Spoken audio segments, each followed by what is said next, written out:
Okay, hello everyone. This is Gray from Wakizashi's Teahouse over in Japan. Are you good? Are you Genki out there? I hope you are.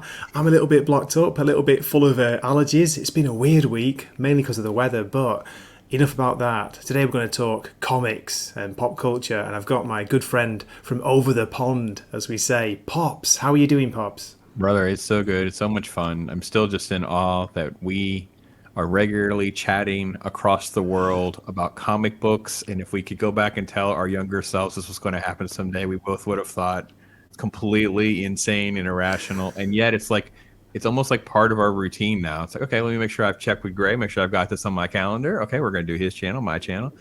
It's the best, man. I look forward to this so much. Thanks for having me. Thanks for doing this, man. No, it's awesome. As you would say, yeah, always a pleasure, never a chore. I have great fun doing this. And you say, like, we know what we're doing, Pops, but I still don't know what I'm doing. I'm like making it up as I go along. But I feel as we do more and more of these, I'm getting a little bit of a hang of it. But we kind of come in a bit cold, don't we? We decide our topics kind of last minute and then just like, okay, let's go for it. Well, it's a tricky balance. I don't know. People think I don't know if you guys think I have anything together. I've totally got you fooled because it's just like, well, I'm reading Me this, too. but then there's new comics and I do a review and then it's like, but I didn't really get it done. Then you have maybe you're trying to put up slideshow pictures or images. And so there's so many pieces to that puzzle for you to decide kind of like how to piece that content together.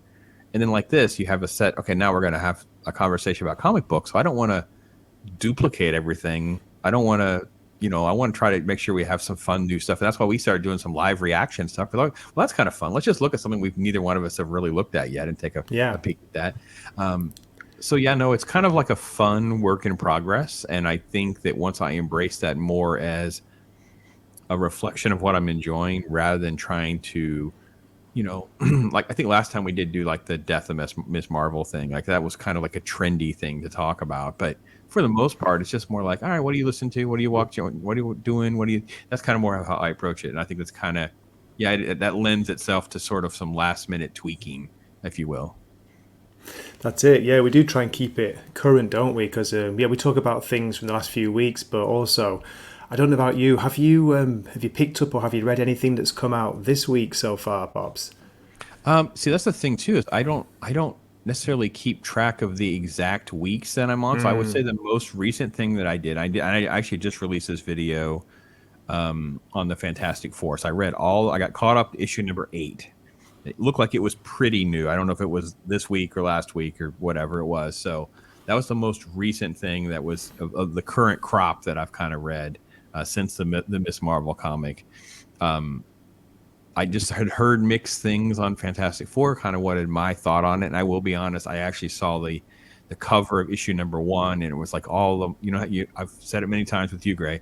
It's all of the pastel colors and pinks and purples and blues, and it's an Alex Ross cover. I'm like, oh no, what is happening?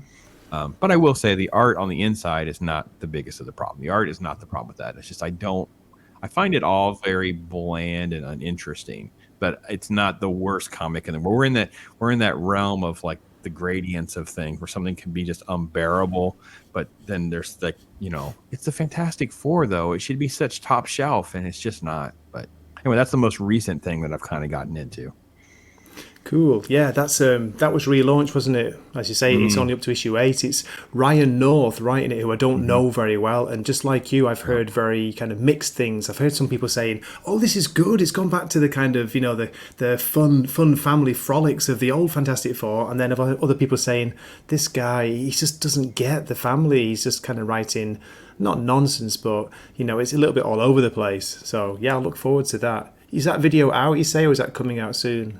Of Oh, yours. the video is out. I Okay. tried to kind of dance around, like, because again, it was 8 issues. So like, how do I fence in my thoughts on this? Because I guess the biggest thing is I didn't. Let me contrast it with like King Spawn 10. King Spawn 10 stopped me in my tracks right there. The black and white and red book that was Oh, me too. the Yeah. pinnacle of the series. I'm like, okay, I have to stop, and I've got to really make sure I try to give some credence to what they were able to accomplish with this book. With the Fantastic Four, it's like, well, it's just Ben and Alicia, and they're just by themselves, and they're experiencing something, and I don't. really care because there's no real ramifications of it. And it's like, okay, well, now we're going to do the same thing with, you know, Sue and Reed. And it's like, it's all very sort of like casual living sort of superhero stuff, not the Fantastic Four of like cosmic adventures. And he's also Yes. like, Reed is also being handled as like the genius who seems to not have any consideration of the ramifications of his ideas. So he has an idea to save the day, and it's like it's a very dramatic move, and then like, all right, well, we're just kind of stuck with the consequences, guys. Sorry about that. Or you spend a whole issue trying to undo what he did. It doesn't lend itself to the sort of competency of Reed Richards that I'm used to. And there's a whole issue where they're kind of like stemming from an encounter with something that involves magic, and there's no Oh. consultation to Doctor Strange. And I'm like, if they weren't in New York, maybe that would make some more sense. But it's the fact that it's just there's little things like that I think are the bigger holdups I think for legacy readers like myself, where I really love John Byrne and whatever. But again, it's not necessarily the worst thing in the world. It's not unreadable. It's not horrible. It's just to me, it'll be a very forgettable thing. And I really got to be honest, I'm still not quite figured out why on earth did they reboot it again. It seemed like they were churning along okay with the numbering system, and I really don't understand why we didn't just keep going. But that's again the gimmicks and part of modern comics that they do for no reason at all. Do you know this series is volume 8? Oh, no Volume way. 8. I know I could. Yeah. My head was just like I couldn't believe. I was like, okay, the original run. I know they did that silly '90s thing where you had like they brought in Liefeld and all those guys. They did that thing, and then we've had the relaunch. And I knew about Dan Slott's. I thought, well, we're probably on 4 or 5, right? 8. Volume 8. It's like Spider-Man, isn't it? They've done the So same thing there, ridiculous. Pops. And it's like, is Makes that no volume? sense. That might be 8 as well. It's either 7 or 8, and we're on issue 27, which just came out. I just reviewed that. That was out yesterday. And it goes back to Legacy. It's like Legacy 921. And I had someone in my comments asking, in my comment section saying, wait a minute, how come Spider-Man's on like 921? It started maybe 20 years after Batman. Batman's only just hit 900. How does that work? So I've got a question for you, Pops. How does that work? How come Spider-Man's Well, saying, 921? they double up, right? They do a bi-monthly for a longer period of time, That's right? it. So, Yeah. first off, and Fantastic Four did this as well, right? So issue number 7 is also legacy numbering number 700, and you All know how right. much that ticks me off. You don't get it both ways. You don't put my reboots and get me on volume 8, and then want me to be like, oh, hooray, it's issue 700. No, you don't get that. No. And I know Spider-Man did the same thing with issue 6, right? Was that Yeah. like 900? And I was like, no, this issue, and it was crap. It was like a complete divergence from the story and the art and everything. Oh, yeah. But yeah, folks, if you don't understand the legacy numbering and some of how this stuff works, it gets a little complicated because there are periods of time where these books get doubled up and you end up with like a twice a month book, basically. And Spider-Man, I think, is kind of in that vein right now, right? It is. It's coming out twice a month. It's been doing that for a long time, isn't it? As far as I know. And as you say, it says here issue 27. Nice cover, by the way. I like this dark arc on the cover. It's Ed McGuinness. Pops has become his return as a penciler, so making a change from John Romita Sr. And it's still Zeb Wells writing it. But what do you think of this cover? I quite like this. And I don't have a post. I did briefly look at this. I don't know that I did enough of it to like do a review on it, but I did look at it a lot. I'm okay with the look of the art and what Ed McGuinness does in the book. The cover's fine. The reflection issue is fine. Yeah, no, it's fine. It's a serviceable issue. I don't know what to say. Where it's more like, okay, it's fine. That's like 1 of 17. So many variant covers. Just ridiculous. That part I don't have any patience for, that kind of nonsense. No, me neither. Yeah, absolutely. Yeah, you're just folks, and I'm really sorry. I mean, if you have them and you're really into covers or characters, and that's kind of your niche, then I get it. But I'm telling you, please don't overpay for these things. Like maybe there's a 1 to 200 or a really rare one that you might have to sit on for a while and just kind of shop eBays and other places. But I'm telling you guys, this is all just gimmicky nonsense. This stuff is going to be such a dime a dozen. It's going to be, and I got caught in this, Greg, because I was a Green Arrow reader for a long time. and I was trying to get a completionist era run of something. I started going down that rabbit hole, and I started realizing I was massively overpaying for some of these variant covers and things like that. So I just put a full stop on it all, and now I can't even unload some of them. I'm stuck with a few of them. Yeah, that was many, many years ago. That's like 2010, 2012, something like that. Okay. Yeah. Well, this is I've limited this to just the Marvel releases. This is for this week, Pop. So you got the Spider-Man first, of course.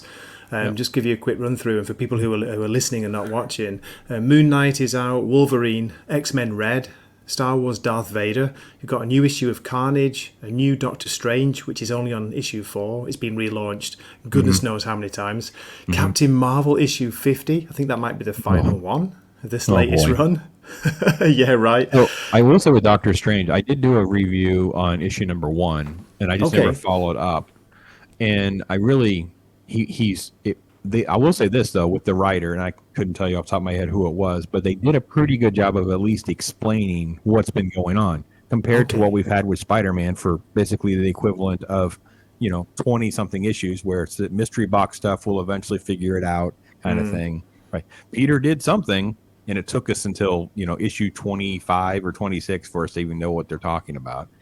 Fantastic Four does that a little bit, but they resolve it in issue number 4. So it doesn't at least linger on forever. But Doctor Strange did a great job out of the gate of explaining where he's been, why, what's been going on with Clea, kind of like the current state of things. And the first issue was like him trying to kind of piece his life together. I just didn't care for how he was being handled. He seemed like he was drawn and behaved in a very beta and submissive way, not the, and I say alpha Chad meaning like the mental alpha Chad. Like he's that doctor. He's that former physician, surgeon, crazy alpha person. And now he's this mystical version of that. And it just, that part just didn't feel right. But I didn't hate on it, but I didn't like it enough to keep up. But now that I know that if I get up to issue number 4, that's a good way to catch up. That's not the worst thing in the world. I'm not reading Captain Marvel. Please don't make me. I've not been reading it either. I did, like you, I checked out the first Doctor Strange, this latest volume, the relaunch, and like you, I just didn't really get into it. I found it kind of bland, to be honest. There was no, as you say, it wasn't Doctor Strange that I've read, the 70s, nothing like that character. But definitely not. No. Out of those pops, those top, these are listed in order of people's pull list. The number of people on this site who've like pulled these issues. So of course Spider-Man's first, but anything jumping out from those top row? Well, I will be honest. I'm not opposed to reading and catching up on the Doctor Strange. It wasn't good, but it wasn't off-putting. Okay. I have no desire to deal with the X-Men stuff. The X-Men world is so complicated and convoluted, and the Hellfire Gala stuff and the Krakoa. They've made such a mess of it all. I've tried to even just kind of like casually look at it. Me too. I'm looking at like 6 characters. I don't even know who any of them are. They're not explaining power structure, so I don't understand why characters do certain things. Yeah. I just don't have any desire for any of that. I would have to hear something good about. I actually thought about the Vader thing, because isn't that like a relaunch too? Like they did like a Vader. They treat Vader more like mini-series, though, I think. So it's a little more digestible to possibly do a mini-series, but I wouldn't do it until it was over. I wouldn't jump in and follow it monthly. Top row. I don't really. I mean, the Moon Knight was a bait and switch with the art. Like I remember issue number 1, Steve McNiven did this cover, and it was just like, it was freaking amazing. And then when you start going into the story and stuff, I was out. I just didn't stick with it. Just didn't enjoy it. I really don't enjoy modern Moon Knight, this whole Mr. Knight and all that. I just don't enjoy that. I just enjoy the mercenary Moon Knight that we knew and loved when Stephen Platt took it over in the 90s. The glory days. Wow, that's going back, eh? But yeah, I'm with you on the X-Men. I did try a while back to get into them, but there are just too many titles, too many different comics, and I don't recognize half of the characters, as you were saying.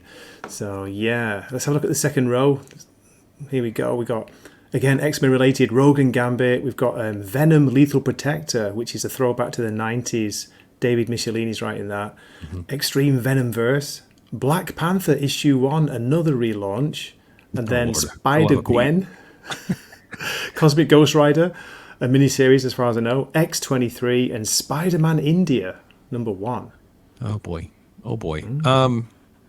No, so I'll say I will definitely do Lethal Protector 2. I think it's what it is technically, right? Like a sequel that because I like David Michelini. I Yeah, trust him. me I too. trust him having Venom. When it's over, I think it's a miniseries as well, right? I It think it's a is. miniseries. When it's over, I will read and do that. Just because of the morbid curiosity of why are they rebooting everything? Maybe I'll look at Black Panther. I tried to do um, Spider Gwen Shadow Clones as like a fun, like hate watching type review of me reacting to. I just I I don't understand what they're going for. There's so much that are like humans don't talk this way. She's an off-putting character. Really? The art is inconsistent. It was like I got one issue. I'm like, oh my gosh. I didn't read on. I tried to do. I don't know if it's the Ghost Rider that you have up, but I tried to do one of the Ghost Rider again relaunches, and he's like not in the book until the final page or something. And I was like, okay, I'm not doing that. I don't really know much about Spider Indie. I can't get into the plethora of the Spider-Man stuff, and I know we probably should just spend some moments talking about that because of the Spider-Verse movie. I don't know. Where do you come down on like the? It's not just the fact we had Miles Morales and now we've brought him into the fold. Now we have like 16 mainstream Spider variations. It's too much.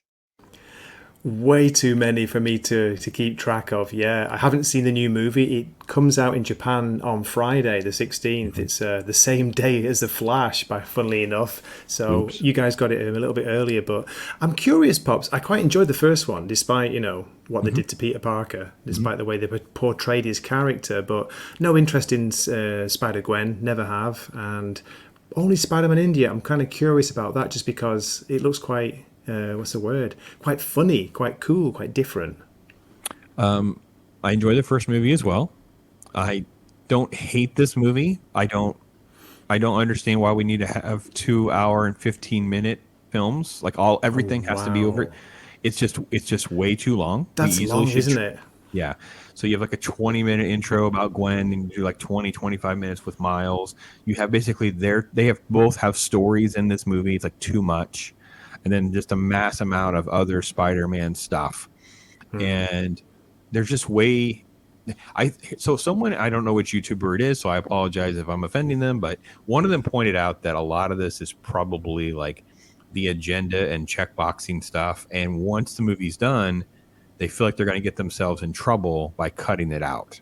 So, for instance, if they're going to do a Spider-Man India, which they do, it's just way too long. We wasted too much. We could have gone to this universe and had this scene in this movie, but if you want to trim it and cut it, that would go out there and create Twitter backlash. Same thing with like the Black Jessica Drew, who's pregnant Spider Woman.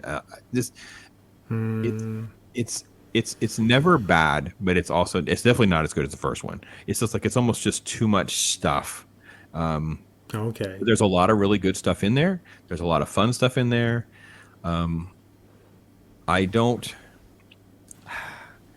I know it's going to be it's almost like contradictory to my brand, right? I don't hate the way they've handled Peter Parker because of the way they're dealing with the alternate universes and the way they gave that Peter Parker's backstory. Like they explain to you why he's the way he is in that universe.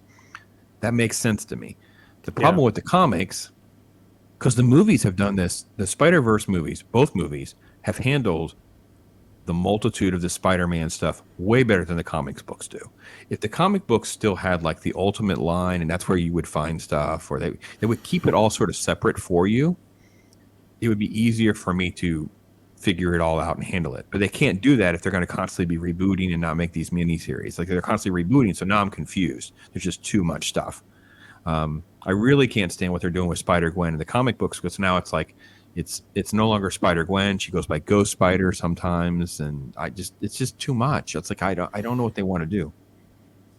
I didn't know that. I thought Ghost Spider was a separate character. So there you go. That's how much I know about it and No, how that book, they're interested right. I am. The book you have pulled up, she goes by Ghost Spider sometimes, and they have these horrible little comments and stuff in there about it all, and I just like I can't keep track. And and it is we aren't even touching on one of the biggest flaws with all of our grief is there's a ton of times where people there's no editorial notes. They're referring No. to something that's happened. You don't know what issue they're talking about. I will say that with the Spider-Man book that you referred to a minute ago, that was 27, right? The Doc Ock book. And it was Yes. like, this happened with Gold Goblin #5. Didn't you read that? I'm like, nope. And No. I go over to Gold Goblin and I just kind of quickly scroll through some Gold Goblin and thought to myself, well, I'm glad I didn't waste my time reading 5 issues to basically get to 1 or 2 sequences that matter. And it was like, it's more like, it's just save you some time. It's just Norman dealing with his mental issues. Like he's still schizophrenic. He's trying to be a good guy. He's constantly having hallucinations and internal conflict about being the Green Goblin, having that monster inside of him. And they do a whole story, a whole separate series on that called The Gold Goblin. And I'm glad I didn't waste a ton of time with it. So, yeah. I heard about it, but I've actually heard some good things for people who just had enough of the main Spider-Man Yeah. run, and Yeah, they were I mean, saying Gold Goblin's pretty good. Give it a look. But I was never interested enough, and as you said, like Nick Lowe put that editorial note. Oh, did you read it? Why didn't you read it? Kind of thing. I was like, no interest. I said that in my review. I was like, no, I've no interest in reading the Gold Goblin book. Sorry.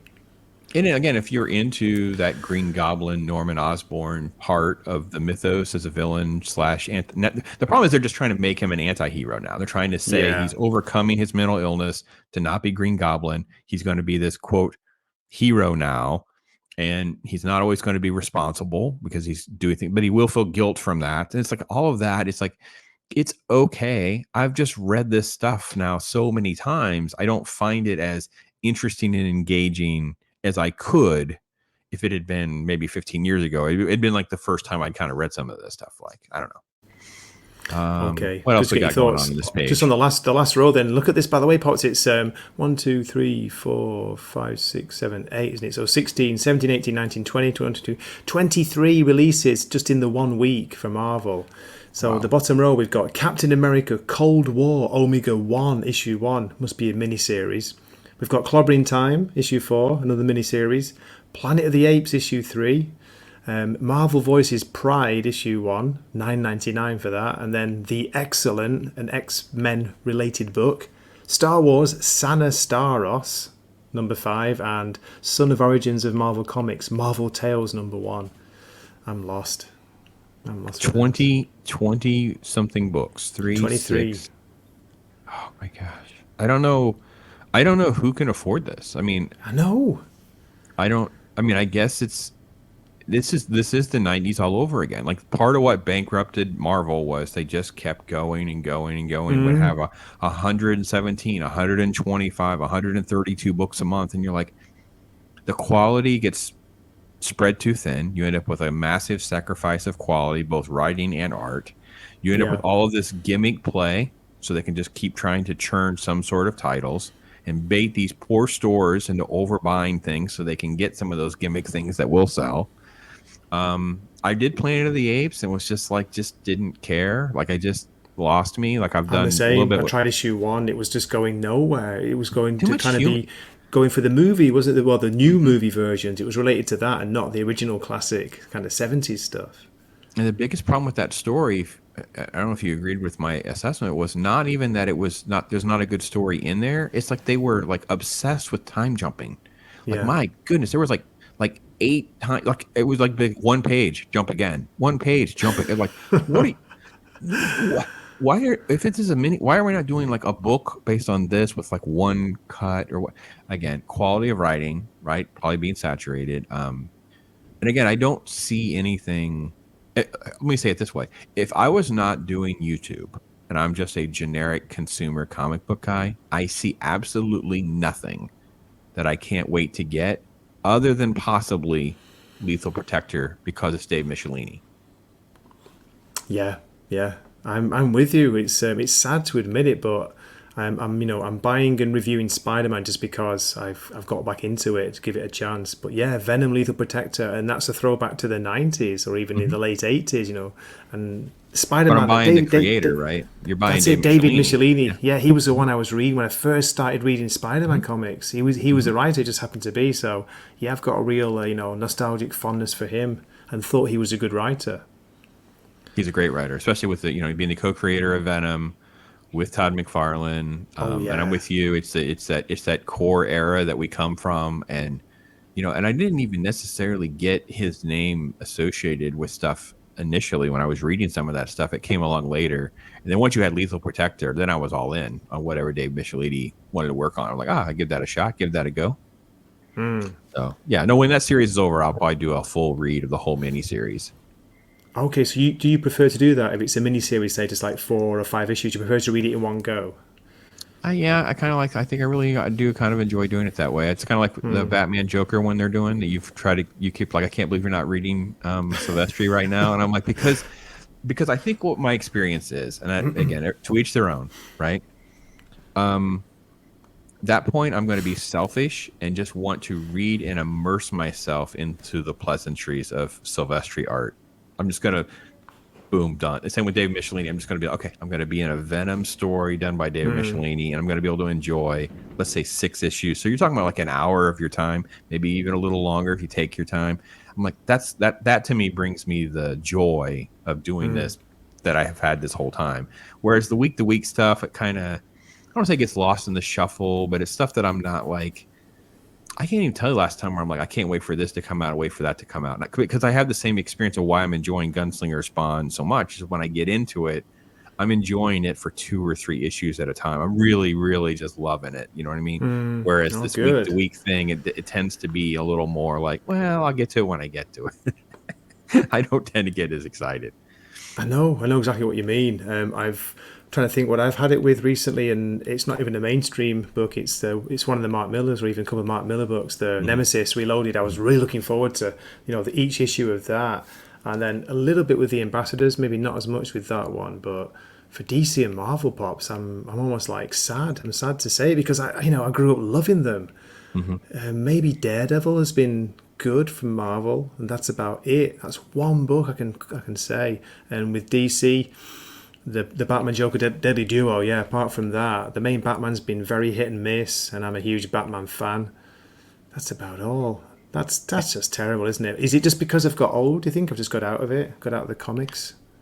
So, all right. So again, here's my thesis. Like I was just looking up to see if it's out, and it is out. So there is a new Green Lantern book. I really enjoyed the Dawn of DC Green Lantern book. I thought that was really good, and I was kind of in the back of my mind, I was thinking, I'm really looking forward to reading what they do next because they did, I thought, a really good job of me being, and again, great editor, right? You did a great job of making sure we understood what's been going on and why we're at where we are with this #1 issue. Like, this is a good place to jump in. I don't know what they're going to do with it, but in hindsight, I've thought to myself about that book because I hadn't checked, and I just now did, but I hadn't checked like if the #2 issue was out. And I thought to myself, when I finished it, I thought to myself, I haven't read Green Lantern Emerald Dawn in a while. I haven't read this in a while. It made me want to read older things, not necessarily mark on the calendar when the next issue is coming out. So I know if that's really because I'm older, like you said, like maybe it's because of our age, but I don't feel like the risk reward is as interesting as it used to be. I don't know. Yeah, this is the DC list for the same week as Marvel. So you had 23 from Marvel. You have 8, 9, 10, 11, and one of them's Mad Magazine, so it doesn't really count. So yeah, Green Lantern #2. I did read the first one as well, Pops, Dawn of DC, and I don't know the character really that well at all. So, but I enjoyed it. I found it very good. Especially for a newbie like me, it kind of introduced the character very well. It was pretty basic. It was a little bit of a Maverick, Tom Cruise Maverick story, but yeah, I liked it. That was Hal Jordan. Again, I think that's a great analogy because that is Hal Jordan. They did a good job of catching you up. Like you understood why he's still on Earth, what the conflict is with the Corps. You understood his relationship with Ferris. You understood a little plane sequence. You got a lot of that. And then you had actually one of the few times I liked the backstory where I was like, okay, where is John Stewart? And they gave you a little bit of the story, what's going on. And they had like a little cutaway of other lanterns. I think it was Kyle Rayner. Or maybe it was Guy Gardner. I can't remember off the top of my head. I have to refresh. Again, this is part of the problem because it is a lot. I will say that I saw this cover for the issue #2, and I'm not particularly thrilled. Where I have Kilowog in the background wearing like a green apron baking. That's not what I want to see in my comic book. But all right, we'll see what happens. Yeah, we'll see. I wasn't thrilled with that look. I was like, not sure about this cover. Let's have a quick look at the variant. It says there's 1 of 6, so we've got a Ooh, All Tony right, well, Daniel. that's definitely better than the mainstream cover. So they kind of got me there. If I had to buy a copy, that would be the one I would want. Yeah, Definitely that's nicer. pretty decent. Tony Daniel, the artist, that one. Then we have Nope. Diego Rodriguez.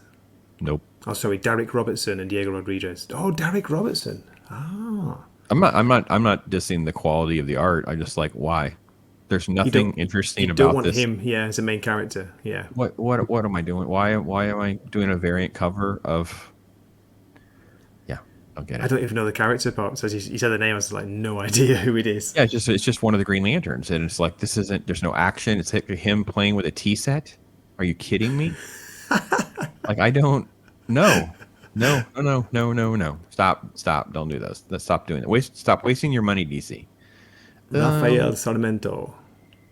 Maybe if people are fans of the Lantern or they're fans of the artist. It's not my thing. Like it wouldn't be a cover I would chase, but that's more of an aesthetic thing.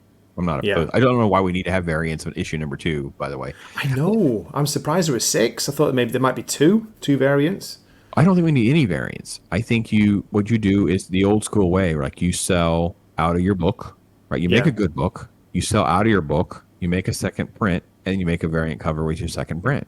And that's how you do it, because then you have like the people that bought the first print might want to buy the second print again because the cover is so good.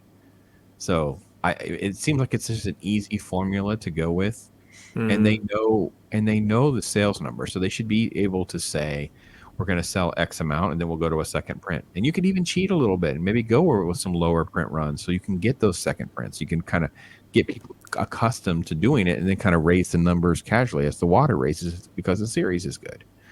So one of the main criticisms I've heard for all these variant covers is because the mainstream books are not selling so well anymore, and this is how they're trying to get some kind of money from these comic books. It's a shame to say that, but you've got the real hardcore fans who will maybe pick up two or three, not all of them, but they'll pick up a couple of extra variant covers, and pay more money for those.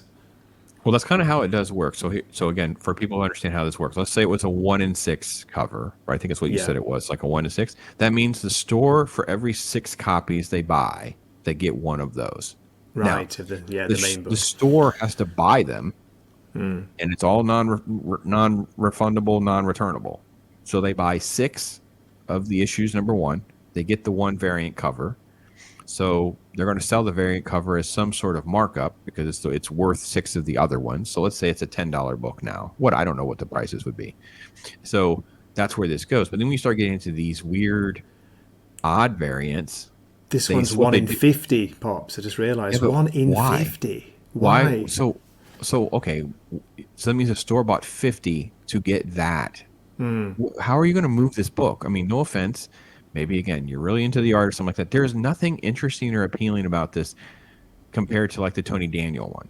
Now, see, if it was reverse and you have the Tony Daniel one that's at 1 in 50, you're like, crap, I got to buy 50 books to get my Tony Daniel one. And at that point, that Tony Daniel one to me would be like $100 book because it's a beautiful book. Like that Tony Daniel one was like one that's good. But again, it's a modern.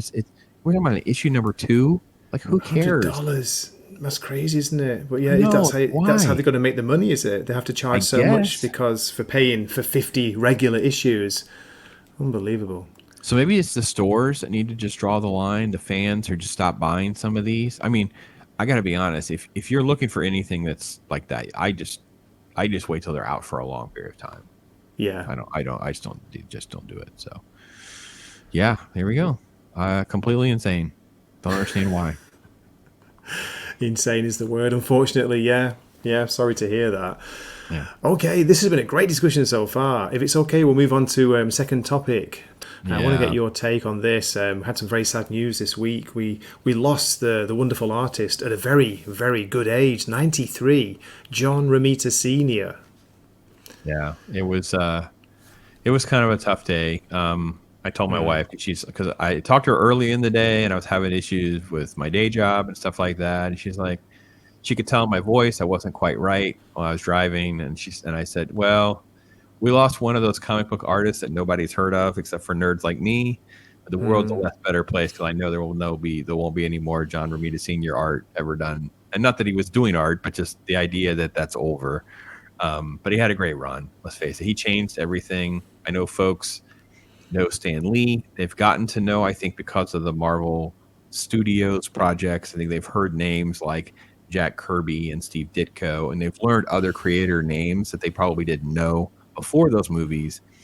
I just wish that John Romita Sr.'s name had kind of made the lexicon a little bit sooner, and he would have been able to enjoy at least some fan love and appreciation. Um, yeah, because he changed all sorts of landscapes of the universe. First Kingpin, first Prowler, death of Gwen Stacy. I mean, there's some issues and stuff. I mean, some of these covers on the Spider-Man, his run on Amazing Spider-Man in particular, some of those covers have been sort of homaged or parodied. I don't even know what the appropriate term is anymore half the time. I think all of that was great. I had that wedding issue. I used to have that wedding giant-sized annual, the special. He did the cover for that. I remember that. Yeah. Yeah, he is. He's got some great stuff. He had done work on Spider-Man for years. I mean, just so much good stuff that was very definitive of where it's coming. I don't know if you can pull up like the cover for like Amazing Spider-Man 39, I think. It's the classic Green Goblin cover. I think it's his first one. Yeah, with the glider. Yeah, that's the first one. So people that, yeah, that's him. Yes, John. That's where it all began, I believe. And then maybe I don't know if that's his first work on Spider or his first Spider-Man work, but I think it's his first work on Amazing. But it's become iconic. It's just become a big deal. And then you can just keep going. We could just keep blowing up cover after cover, like, you know, when you get to the introduction of Kingpin and Prowler, and just these covers are just these beautiful, action-packed, colored, bright, designed to make you want to buy a comic book. I mean, that's it. It's designed to get you to want to read it. And then when you get into, like, I mean, for years he's doing all this work, and you get into the Punisher era. Oh my gosh, these covers are incredible. He did the art on issue 50, 100. I think he did the art. I don't know if he did 200 or not, because I know he was doing other titles and stuff at one point. But yeah, when it comes to Spidey in particular, it was built from the pen of John Romita Sr. But yeah, issue 50, the Amazing Spider-Man 50, which is the first Kingpin or whatever. It's this bright red cover. It's probably my favorite. It's a classic. This one, oh yeah. my gosh, just beautiful. I know. Wow. Yeah, I don't know. I to this day, I'm just wow. That's just in wow of that book, and its look and its feel. And then just the idea of just his impact on, we always talk about Batman's rogue gallery, but Spider-Man's rogue gallery, right? The impact on the designs of Goblin and Mysterio and Ock and all these different characters that he didn't create them in whole cloth. He was a major contributor in kind of like modifying them and tweaking them, and gadgets and gizmos and ideas, and just yeah, very, very important. Yeah, first appearance of Kingpin right there. That's the very Look first. at that, Pops. Right. Look at that, some of the interior art. Classic John Romita Sr. Straight away. You know who it is, don't you? There's a bit of a Kirby-esque feel to it, I think, especially with that Kingpin was the style there. that they were going for. They wanted to make sure that you had look at the intricate details on all the facial features. And look at the thug. The thug's, he doesn't have just eyebrows. He's got like forehead wrinkles, lines around his face. Kingpin, of course, is just the movement of slamming his fist down and just everything is that like you said, the Kirby, those lines to the right of Kingpin's left arm there. You get that Kirby. Yeah. Oh yeah.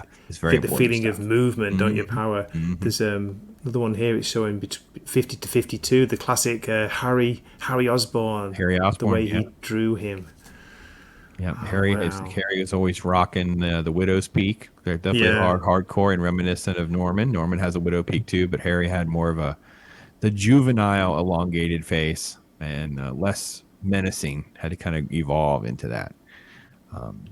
Yeah, he also got rid of like because some of the old school Peter would have the widow's peak too. Peter had a widow's peak, and they kind of went to more of like this like swooshy hairstyle, which I always liked more. But yeah, the death of Gwen Stacy's storyline was just integral into the history of Spider-Man. Like everybody talks about MJ, and that's fine. There's no hard feelings, but reality is it's really about MJ coming along later, and it's really about Gwen Stacy's death that really starts to transform things. So for sure, yeah, yeah, very, very, yeah. Oh, that powerful shot right there. That splash page is famous. Amazing. Famous. Yeah. And, it's just one of those things where this is a guy who left his footprint on the industry on the most popular character, arguably he, Batman, Superman, are the three that are the most popular characters globally. Spider-Man probably is more popular right now because I think consistently there's been better Spider-Man content in multimedia than there has been even Batman. What do you do? I mean, we're talking about the passing of a guy that's the integral part of all of that. So there's the wedding on the left there. Yeah. Wow. Yeah. So yeah, a little sad news, but again, 93 years. That's a really good run. That's a long run, and a lot of impactful stories and art that he was able to impact all of our lives with as fans. What's that? 75. Another classic cover here. Pops just caught my eye. This one. Yeah, he's jumping out at the sad. Oh yeah, right. Death Without Warning. Look at that. What an image. These are covers these are the covers that pulled you in, that got you to, buy the comic book, and they Absolutely. were related to the story inside. Whereas these days, you often get no relation to the cover and the story. That kind of annoys me. I don't know about you. No, that is a huge pet peeve of mine. We talked briefly about a topic that I'll probably just do over on my channel. I was like just so blown away with this whole this new Avengers Illuminati thing that Bendis had done way back. Oh yeah, yeah. And I was like, what? So this is like 2000, 2007, 2008, and I'm reading the books, and I'm like, they're actually not bad. Like I'm actually not having a horrible time. And this is just, I don't want to take us too off topic, but I got to issue number 4, and it's the women on the cover. And then the story is about them all talking about their women. It's like all the story has nothing to do with the cover. Whereas you look at this book and you're like, oh, crap, Spider-Man's going to fight Lizard. Spider-Man's going to fight Mysterio. Spider-Man's had tragedy. Spider-Man did this. You literally want to buy these books to really kind of get immersed into the world of, what's being presented to you. Look at the action on the Torch. It's almost like odd and not even human because he's being presented at that time a lot more of like being like living flame. So his body is a little more malleable than he would if he was like, just bones like you or I would be. I just loved it. Look at that. Just incredible stuff. There's Prowler. That's become a super hot book because of the Spider-Verse stuff. Oh, really? Oh, yeah, of course. Yeah, the uncles to, yeah. Issue 78, November 1969. Wow. Yeah, that's become a super hot book. Yeah. Prowl No More. Look at this one. This is a classic where you see Peter going out the window, J. Jonah Jameson and the Prowler watching. Yep. Oh, sorry, it's John Buscema. I was thinking it was John Romita Sr. I'm so sorry. Oh. Yeah, we seem to have switched to John Buscema, but yeah, going back to John Romita Sr., absolutely, just fantastic. Yeah, it was. We're at that time. I'm getting old, and it's a little reminder. Some of this stuff's going to happen from time to time, and it's been a little rough. Yeah, my dad and I were just discussing some of the famous comedians. When I was really young, it's like the Carol Burnett type group with Harvey Korman and Tim Conway, and it's like some of them are still around, and you're like, oh, that's going to be rough. It's going to be rough losing them. But hey, listen, Indiana Jones Harrison Ford can make a movie at 80 years old and be Indiana Jones. So the world's an odd place too. So there's a place for us old guys in some ways. So we just keep doing what we do. So Well, thanks for that, Pops. I'm really glad to get your take on it. I knew you'd know probably a lot more Mm. than me. Even though he was a little bit before both of our times, but he's so iconic, not just as the artist for Spider-Man, who kind of designed the classic design after Ditko. Once he found his feet and Hmm. found his Hmm. own what do you call it, his own style. But as you were saying, he's very famous for co-creating Mary Jane Watson, The Hmm. Punisher, Wolverine, and Luke Cage. So Yep, yeah. yep. Yeah. The hero for hire books, definitely true. He also is very. I think he's very much part of Monica Rambeau as the Captain Marvel that was introduced in Spider-Man, and she Oh, becomes like a okay. leader. She ended up having kind of a leader role in Avengers, which was during my time, and Yeah. definitely was into like some of that kind of stuff. Um, I would say for me, the biggest thing that he impacted me, because I couldn't afford to get like the first appearance of Kingpin and stuff like that, but I was able to get the Gwen Stacy story, and I was like blown away at how good that was and all that kind of stuff. Um, he did a lot of other stuff that I have seen over the years that he did like these like girls love story books way back. We're talking like early 60s kind of stuff, like some of that kind of stuff he'd worked on. That's what he Um, started on, isn't it? Yeah, kind of Yeah, that romance kind of stuff. stories. And he's done some DC work, but almost everything was done at Marvel. And during our time, he was older, so we didn't really see him very often, but every now and again he'd do a book. There's it's called Untold Tales of Spider-Man or something. He did one of those. Um, there's like one called Web Spinners. He did one of those. Things like that. So he was on a lot of those kind of books as well during my pivotal time, that kind of thing. So, yeah. He was made the art editor, wasn't he, for Hmm. Marvel? So Hmm. that's why he was Yeah. doing less actual penciling work. He was probably doing more cover work than actual, doing Yep. issues. But yeah, I'm definitely going to check out some of the. Well, I have read some of the early issues. I've got some mainly of Ditko, but I want to try and get some John Romita Sr.